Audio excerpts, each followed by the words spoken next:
बिस्मिल्लाहिर्रहमानिर्रहीम। अस्सलामुअलैकुम। मैं Mohammad Imran, assistant professor of computer science.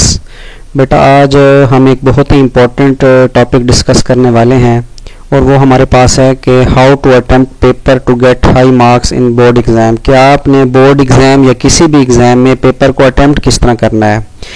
Definitely हम सारा साल पेपर की तैयारी करते हैं, पढ़ते हैं।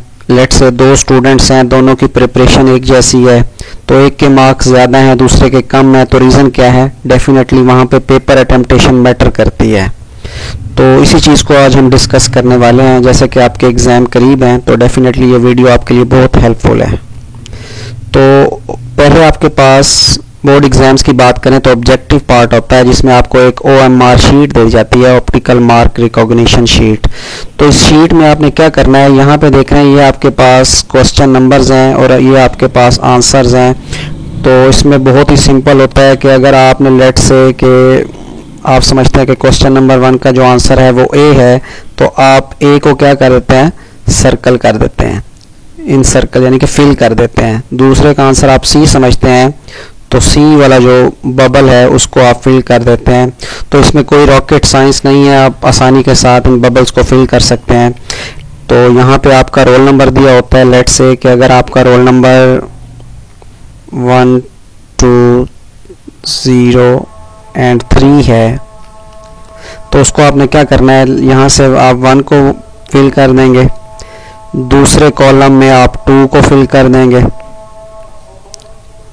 तीसरे कॉलम में आप 0 को फिल कर देंगे और चौथे कॉलम में आप 3 को फिल कर देंगे। तो इस तरह आप अपना रोल नंबर फिल कर सकते हैं। तो ये ऑलमोस्ट हमें आता ही है। तो अब हम अपने सब्जेक्टिव पार्ट की बात करते हैं, जो कि बहुत ही इम्पोर्टेंट है। देखिए, सबसे पहला काम आपने क्या करना है, इंस्पायर द एग्जामिनर। क्या आपने एग्जामिनर को इंस्पायर करना है, मुतासिर करना है। डेफिनेटली जब आप उसको इंस्पायर कर लेंगे तभी आप उससे मार्क्स गेट कर सकते हैं। देखें, आपने अपना पेपर अटेम्प्ट कर लिया और पेपर अब आपका एग्जामिनर के पास जा चुका है। वहाँ पर आप मौजूद नहीं हैं कि उसे चीज़ें जाके बता सके कि ये मैंने ये लिखा है, ये इस तरह लिखा है। आपने अपने पेपर को इस तरह अटेम्प्ट करना है कि एग्जामिनर इंस्पायर हो जाए आपके पेपर से। इसमें पहला काम क्या करना है आपने, paper must be neat and clean. क्या आपका पेपर जो है वो साफ सुथरा लिखा हुआ हो। नीट एंड क्लीन से ये नहीं है कि आप ब्लैंक शीट या सबमिट करवा दें। नीट एंड क्लीन से मुराद ये है कि उसमें कटिंग आपने कम से कम करनी है। ठीक है बेटा। नेक्स्ट जो है वो proper heading must be included in case of long question. अगर आप लॉन्ग क्वेश्चन कर रहे हैं, देखिए मैं आपको वर्चुअल व्हाइट बोर्ड की मदद से समझाता हूँ। लेट से मेरे पास ये एक पेज है, एक पेज ले लेता हूं मैं।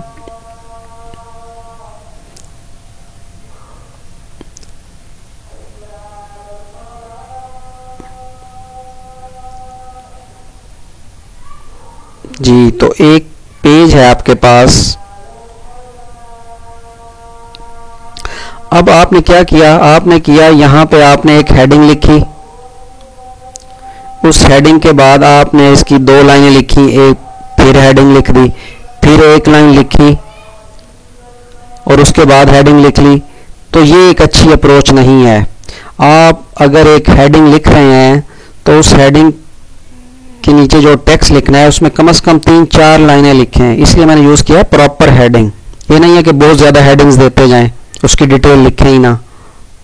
ठीक है बेटा।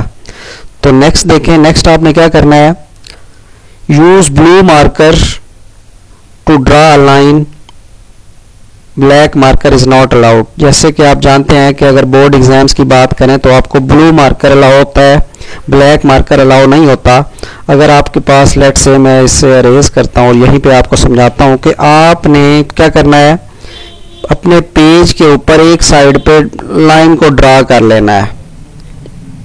लेट से कि मैं अगर इंग्लिश का पेपर अटेम्प्ट कर रहा हूँ या कंप्यूटर का पेपर अटेम्प्ट कर रहा हूँ, तो मैं लेफ्ट पे एक लाइन ड्रा कर दूंगा। उसके बाद मैंने क्या करना है, यहाँ पे अपना पेपर लिखना है और कोशिश करनी है कि इस पूरी स्पेस को यूटिलाइज करना है। आपने जो पेपर का बाकी हिस्सा है उसको पूरे को यूटिलाइज करना है। ठीक है बेटा, देखिए लिखा हुआ use all the available lines in the answer sheet, कि आंसर शीट्स की जो अवेलेबल लाइंस हैं उन सबको आपने यूज करना है। अक्सर स्टूडेंट क्या करते हैं, देखिए मैं आपको मिस्टेक बताता हूँ, अक्सर स्टूडेंट क्या करते हैं, लेट्स से ये अगर आपका एक पेज है तो नंबर ऑफ शीट्स को इंक्रीज करने के लिए क्या किया, ये 2 लाइंस लिखी या 3 लाइंस लिखी, उसके बाद अगले पेज पे चले गए ताकि शीट्स इंक्रीज कर जाएं, और वो खुद से इंप्रेशन डालना चाह रहे हैं कि नंबर ऑफ शीट्स मेरी बढ़ गई हैं तो मुझे मार्क्स भी अच्छे मिलेंगे, जो कि एक बिल्कुल ही रॉन्ग अप्रोच है। आपने कम से कम पेज का 50% से ज़्यादा पोर्शन लाजमी तौर पर आपने यूज़ करना है। ठीक है बेटा, तो उसके बाद देखें, ये बड़ी इंपॉर्टेंट बात है। अक्सर आपने सुना होगा कि टीचर्स आपको कहते हैं कि जो बेस्ट आपको क्वेश्चन आता है वो आपने पहले करना है। वो भी एक अच्छी अप्रोच है, लेकिन आई थिंक कि अगर आप इस अप्रोच को यूज़ करेंगे जो मैं बता रहा हूँ, कि आपका जो सेकंड बेस्ट है आपने पहले उसको लिखना है। उसका फ़ायदा मैं आपको बताता हूँ। देखिए, जब आप सेकंड बेस्ट को पहले लिखेंगे और आपके पास डेफिनेटली एग्जामिनर चेक कर रहा है, तो आपके पास जो फर्स्ट बेस्ट है उसको जब आप सेकंड नंबर पे लिखेंगे तो जो एग्जामिनर सेकंड पे आएगा तो वो देखेगा कि सेकंड क्वेश्चन बहुत अच्छा लिखा हुआ है, तो एक इंप्रेशन बन जाएगा। तो जो आपको तीसरा बेस्ट क्वेश्चन है वो आप तीसरे नंबर पे लिखें, क्योंकि आप सेकंड के बाद एक नेचुरल थिंकिंग है कि एग्जामिनर जो है उसका एक थॉट क्रिएट हो चुका है, इंप्रेशन क्रिएट हो चुका है कि आपको क्वेश्चंस आते हैं। ठीक है बेटा, तो क्या करना है, तरतीब इस तरह रखनी है कि जो सेकंड बेस्ट है उसको पहले लिखना है, जो आपको बहुत अच्छा आता है उसको दूसरे नंबर पे लिखना है, उसके बाद तीसरे वाले को स्टार्ट कर दें आप। जी, थर्ड पॉइंट हमारे पास है, right only relevant material and be precise. कि रेलिवेंट मटेरियल, कि जो चीज पूछी गई है वही लिखें। लेट्स से अगर मैं कंप्यूटर साइंस की बात करूं और क्वेश्चन पेपर में पूछा हुआ है कि माउस क्या है, माउस की लेट्स से डेफिनेशन बतानी है, और स्टूडेंट क्या करता है, माउस के बारे में तो लिखता नहीं है और वो कीबोर्ड के बारे में बताने लग जाता है कि कीबोर्ड भी माउस की तरह होता है, कीबोर्ड से भी हम इनपुट कर सकते हैं। तो ये काम आपने बिल्कुल नहीं करना। रेलेवेंट मतलब जो कुछ क्वेश्चन में पूछा गया है उसी के मुतालिक ही बताएं। अगर माउस के मुतालिक पूछा गया है तो माउस के मुतालिक बताएं। मैं एग्जांपल दे रहा हूं सिर्फ आपको बताने के लिए कि आपने रेलेवेंट लिखना है, जो क्वेश्चन में पूछा गया है वही बताएं। जैसे फिजिक्स की अगर मैं बात करूं तो फिजिक्स की लेट्स से कि डेफिनेशन पूछी हुई है, तो आप सिर्फ क्या करें, फिजिक्स की डेफिनेशन ही लिखें, ना कि ब्रांचेस लिखने लग जाएं। समझ आ गई बेटा? तो इस तरह this is not a best approach. तो बेस्ट अप्रोच यही है कि आप प्रिसाइज रहें, और अगर आपके पास शॉर्ट क्वेश्चन है तो आप 5 to 6 लाइंस में उसको एक्सप्लेन करें, दैट्स इट, काफ़ी है इतना, 5 से 6 लाइनों में। अक्सर स्टूडेंट क्या गलती करते हैं कि शॉर्ट क्वेश्चंस को 2-2 पेजेस पे लिख लेते हैं, हालांकि उसके जो मार्क्स हैं वो 2 मार्क्स हैं, तो डेफिनेटली वो पेपर का जो टाइम है वो प्रॉपर मैनेज नहीं हो पाता। तो आपको शॉर्ट क्वेश्चन को कितनी लाइनों में लिखना है, 5 से 6 लाइनों में। तो नेक्स्ट टाइम देखते हैं, ये बड़ी इंपॉर्टेंट बात है कि लॉन्ग क्वेश्चन में आपने डायग्राम्स लाजमी बनानी है, एग्जाम्पल लाजमी देनी है। अभी मैं आपको डायग्राम के बारे में फर्दर आगे बताऊंगा। नेक्स्ट पॉइंट देखें, draw a closing line to show the end of the question paper, sorry question number आएगा यहाँ पे। तो आपका जब एक क्वेश्चन एंड हो तो आपने लाइन ड्रा करनी है। कैसे, देखें मैं आपको बताता हूँ यहाँ पे वर्चुअल वाइट बोर्ड पे। लेट्स से कि ये आपका पेज है और यहाँ से आपने क्वेश्चन लिखना शुरू किया, ये आपका क्वेश्चन आ रहा है, यहाँ तक आपका क्वेश्चन एंड हो गया है, तो आपने यहाँ पे इसकी क्लोजिंग इंडिकेटर लगाना है। ये 2 डॉट्स लगा के एक लाइन लगा दें, तो ये किसको डिनोट कर रहा है, बेसिकली एंड ऑफ क्वेश्चन को बता रहा है कि यहाँ पर मेरा क्वेश्चन एंड हो गया है। अक्सर हम जब एंड ऑफ क्वेश्चन की अलामत नहीं लगाते तो नुकसान क्या होता है कि एग्जामिनर जल्दी में जब चेक कर रहा होता है तो वो 2 क्वेश्चंस को चेक कर देता है और मार्क्स लगाता है एक क्वेश्चन के, तो आपका एक क्वेश्चन वहीं पे मिस हो जाता है, अनमार्क रह जाता है।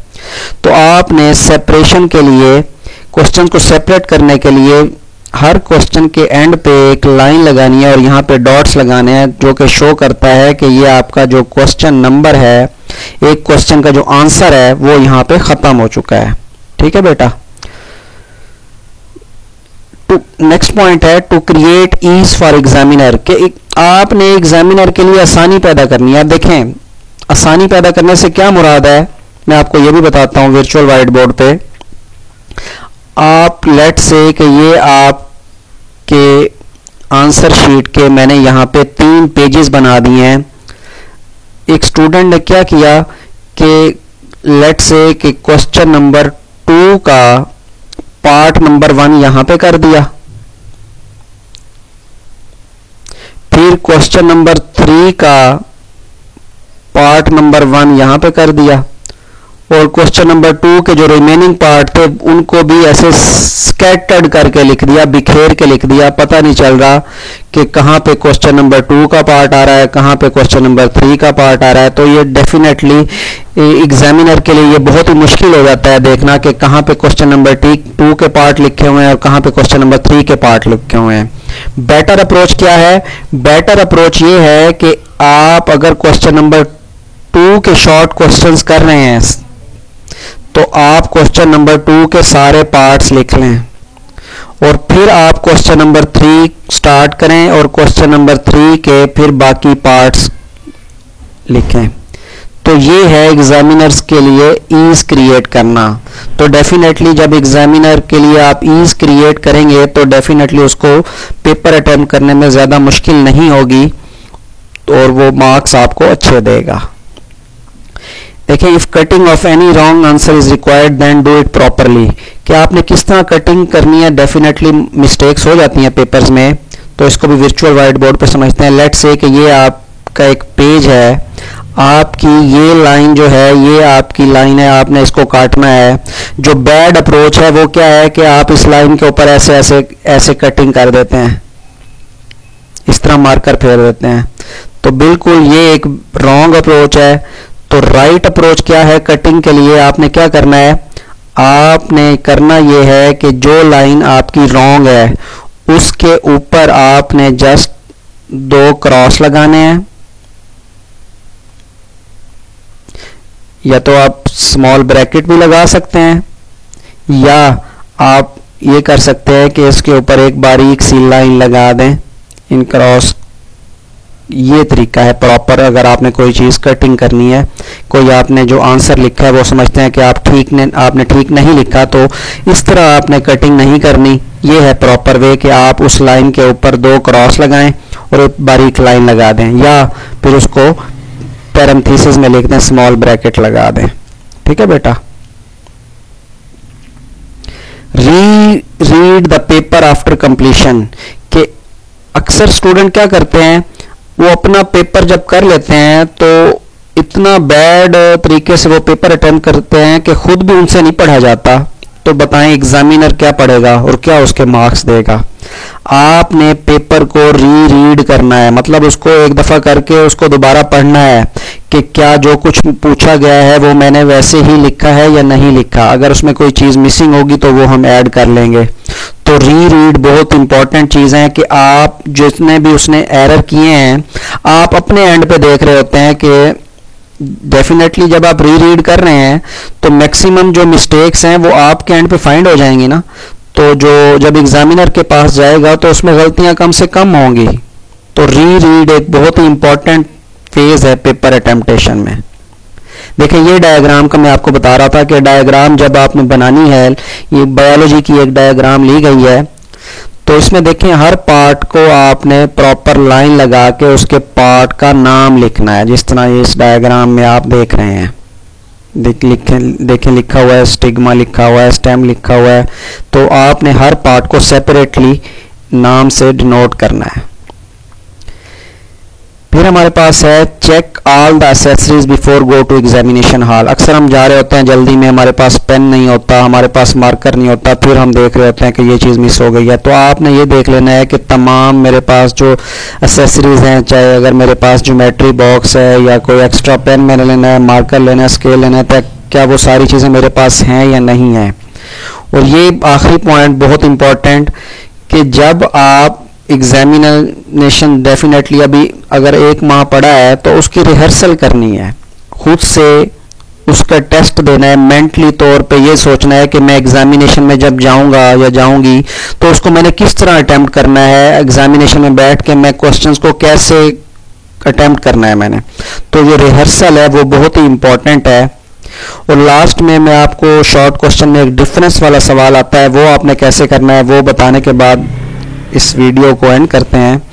तो डेफिनेटली अगर आपने शॉर्ट क्वेश्चन लिखना है तो शॉर्ट क्वेश्चन का तरीका ये होता है कि आप लेट्स से ये हमारे पास पेज है, तो यहाँ आप एक पॉइंट लिख लें, यहाँ पे दूसरा पॉइंट लिखें और दरमियान में एक लाइन लगाएं, इसका नंबर 1 लिखें, उसके बारे में बताएं, फिर इसका नंबर 1 लिखें। इसके लेट्स से मैं अगर यहाँ पे लिख रहा हूँ सॉफ्टवेयर और हार्डवेयर का डिफरेंस, तो यहाँ पे मैं सॉफ्टवेयर के पॉइंट्स लिखूंगा नंबरिंग के साथ